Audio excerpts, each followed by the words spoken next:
بسم اللہ الرحمن الرحیم۔ شروع اللہ کے نام سے جو بڑا مہربان نہایت رحم والا ہے۔ السلام علیکم ورحمۃ اللہ وبرکاتہ۔ امید ہے کہ آپ سبھی اچھے ہوں گے۔ آج میں محمد نسیم ندوی آپ لوگوں کے درمیان معلم الانشاء کا حصہ اول لے کر حاضر ہوا ہوں۔ ہمارے بہت سے بھائی عربی زبان سیکھنے کا شوق رکھتے ہیں اور ان میں جذبہ ہے، لیکن ذرائع نہ ہونے کی وجہ سے وہ عربی زبان کو سیکھ نہیں پاتے۔ اب ہم انشاءاللہ یوٹیوب پر روزانہ عربی زبان کے تعلق سے کچھ نہ کچھ ایک تمرین ڈالیں گے، جس سے آپ سبھی کو فائدہ ہوگا اور انشاءاللہ سب اس سے فائدہ اٹھائیں گے۔ آج میں آپ کے درمیان سب سے پہلے مرکب تام اور مرکب ناقص کے بارے میں بحث کروں گا۔ سب سے پہلے ہمیں یہ معلوم ہونا چاہیے کہ مرکب کسے کہتے ہیں۔ دو یا دو سے زیادہ الفاظ کے مجموعے کو مرکب کہتے ہیں۔ دو یا دو سے زیادہ الفاظ کے مجموعے کو مرکب کہتے ہیں۔ مرکب کی دو قسمیں ہیں، ایک مرکب تام، ایک مرکب ناقص۔ مرکب تام ایسے مرکب کو کہتے ہیں جس سے کوئی بات پوری سمجھ میں آ جائے، اسے مرکب تام کہتے ہیں۔ مرکب تام ما یصح السکوت علیہ، جس پر سکوت درست ہو، یعنی متکلم نے جب کوئی کلام کیا تو سننے والے کو اسی سے پوری بات سمجھ میں آ جائے، کسی دوسرے لفظ کا انتظار نہ کرنا پڑے، جیسے زید قائم۔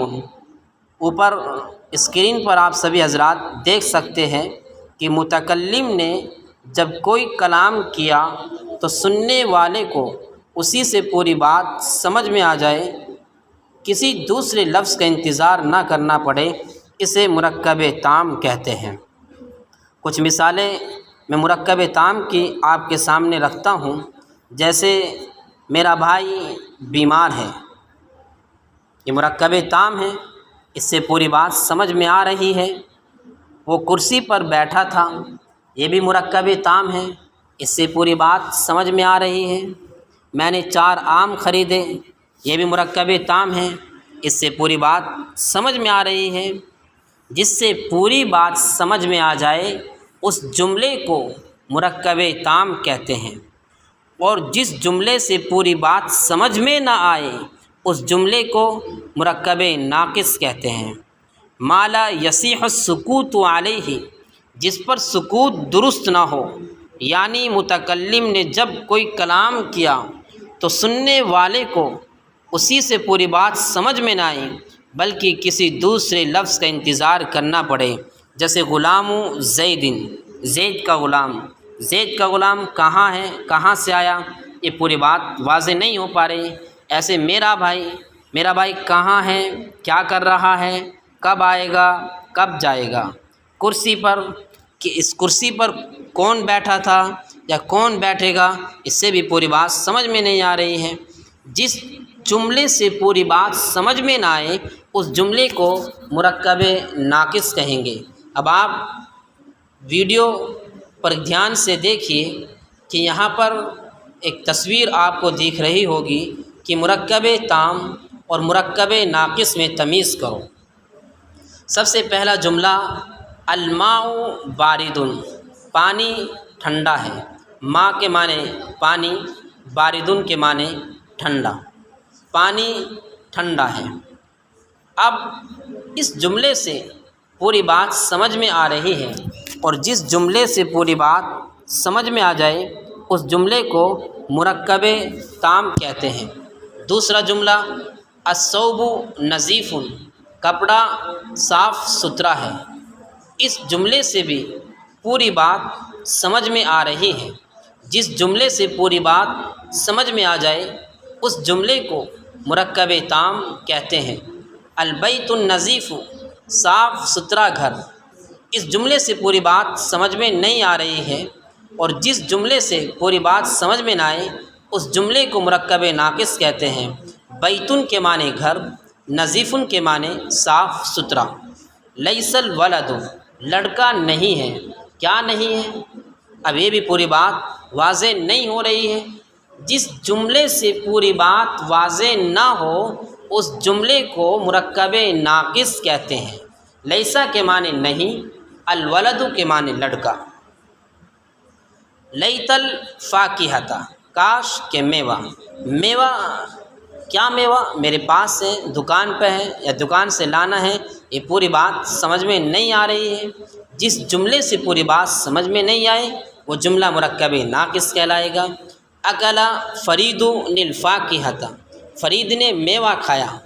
اب اس جملے سے پوری بات سمجھ میں آ رہی ہے کہ فرید نے کیا کھایا ہے۔ جس جملے سے پوری بات سمجھ میں آ جائے اس جملے کو مرکب تام کہتے ہیں۔ ساتواں جملہ القلم الذی، وہ قلم جو۔ اب یہ جملہ بھی ادھورا ہے، اس سے بھی بات سمجھ میں نہیں آ رہی ہے اور جس جملے سے بات سمجھ میں نہیں آئے اس جملے کو مرکب ناقص کہتے ہیں۔ لعل الخادمہ، شاید کہ خادم۔ لعل حروف مشبہ بالفعل ہے، یہ اپنے اسم کو نصب دیتے ہیں۔ اب الخادمہ، امید ہے کہ خادم گھر جائے گا، گھر سے آئے گا، کھانا پکائے گا، صفائی کرے، ایسا کچھ نہیں کہا، اس لیے جملہ مرکب ناقص ہے۔ لعل التلمیذ ینجح، شاید کہ طالب علم کامیاب ہوتا، شاید کہ طالب علم کامیاب ہوتا۔ اب اس جملے سے پوری بات سمجھ میں آ رہی ہے اور جس جملے سے پوری بات سمجھ میں آ جائے اس جملے کو مرکب تام کہتے ہیں۔ اس سے اگلا جملہ ان جیتا، اگر آپ آئے۔ اب یہ جملہ بھی ایسا ہے کہ اس سے پوری بات سمجھ میں نہیں آ رہی ہے اور جس جملے سے پوری بات سمجھ میں نہیں آتی اس جملے کو مرکب ناقص کہتے ہیں۔ کأن الکتاب، گویا کی کتاب۔ اس جملے سے بھی پوری بات سمجھ میں نہیں آ رہی ہے کہ گویا کی کتاب، کیا کتاب، کیسی کتاب، اس کتاب کا کیا کام ہے۔ تو ظاہر سی بات ہے جس جملے سے پوری بات سمجھ میں نہیں آئے گی وہ جملہ مرکب ناقص کہلائے گا۔ النجم لامع، ستارہ چمکدار ہے۔ اس سے یہ بات واضح ہو چکی ہے کہ ستارہ چمکدار ہے اور جس جملے سے یہ بات واضح ہو جائے اس جملے کو مرکب تام کہتے ہیں۔ الفاکہۃ ناضجۃ، میوہ پکا ہوا ہے۔ اس جملے سے بھی بات واضح ہو چکی ہے، جس جملے سے بات واضح ہو جائے اس جملے کو مرکب تام کہتے ہیں۔ نامت الصبیۃ، بچی سو گئی۔ اس جملے سے بھی پوری بات واضح ہو رہی ہے اور جس جملے سے بات واضح ہو جائے اس جملے کو مرکب تام کہتے ہیں۔ سبق، آج کی جو تمرین تھی یہ پوری ہو چکی ہے۔ امید ہے کہ آپ لوگوں کی یہ بات سمجھ میں آ گئی ہوگی کہ جس چیز سے بات سمجھ میں آ جائے اس جملے کو مرکب تام کہیں گے، جس جملے سے بات سمجھ میں نہیں آتی اس جملے کو مرکب ناقص کہتے ہیں۔ اب ہم اس تمرین پر سبق ختم کرتے ہیں اس امید کے ساتھ کہ آپ سمجھ گئے ہوں گے۔ السلام علیکم ورحمۃ اللہ وبرکاتہ۔